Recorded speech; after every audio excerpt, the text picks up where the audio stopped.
मला खूप आनंद होतोय। आज मला जे यश प्राप्त झाले ते माझ्या आई-वडिलांमुळे आणि तसंच मला ज्या शिक्षकांनी मार्गदर्शन केलं, ज्यांनी मला सपोर्ट केला, त्या सगळ्यांमुळे मला यश प्राप्त झालं। सर्वात प्रथम तर जेव्हा आपण 9वीतून 10वीत जातो तेव्हा थोडीशी मनात भीती असते की कसं होईल, काय होईल। पण माझ्या आई-वडिलांनी आणि माझ्या शिक्षकांनी माझ्या मनातली ती भीती सर्वप्रथम काढून टाकली। त्याच्यानंतर मी आपली 10वीची परीक्षा कशी असते याबद्दल थोडासा अभ्यास केला। म्हणजे एकंदरीत परीक्षा कुठल्या महिन्यात होते, पेपर कसे असतात, त्याच्यानंतर आम्ही अभ्यासाला सुरुवात केली।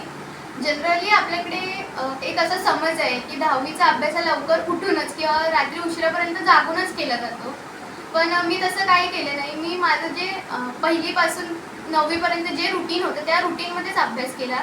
सकाळी 7:30 वाजल्यापासून ते रात्री 2 वाजेपर्यंत मी अभ्यास करायचे।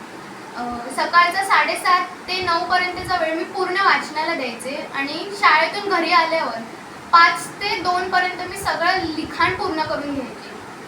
त्याच्यानंतर जशी जशी परीक्षा जवळ आली तसे तसे मी पेपर सोडवण्यावर आणि सायन्स, मॅथ्स यांसारख्या विषयांवर जास्त भर दिला आणि आपले जे मराठी, इंग्लिश, हिंदी, संस्कृत असतील किंवा इतिहास असेल यांचा कंटिन्युअस अभ्यास मी चालू ठेवला।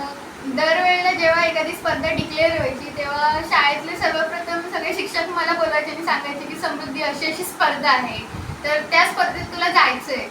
तर सुरुवातीला असं वाटायचं की थोडीशी भीती वाटायची, पण नंतर जसे मी 5वीपासून या स्पर्धांमध्ये सहभागी व्हायला लागले तशी ती भीती कमी झाली आणि त्या स्पर्धांबद्दलची उत्सुकता अजून वाढली।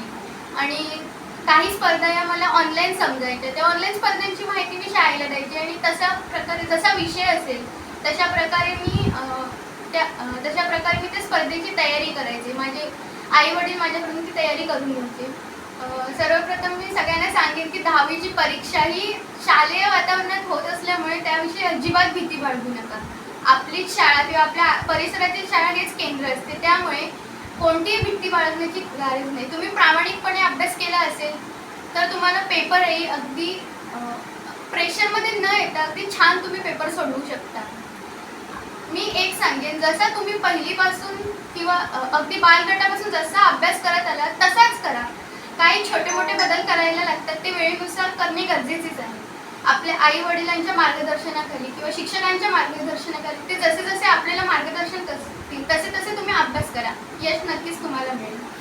पुढे मी सायन्स साईड घेण्याची माझी इच्छा आहे आणि पुढे जाऊन मला IAS ऑफिसर व्हायचं आहे। टाइम्स डिजिटलला लाईक करा, शेअर करा, सबस्क्राईब करा आणि बेल आयकॉन दाबायला विसरू नका। Times digital.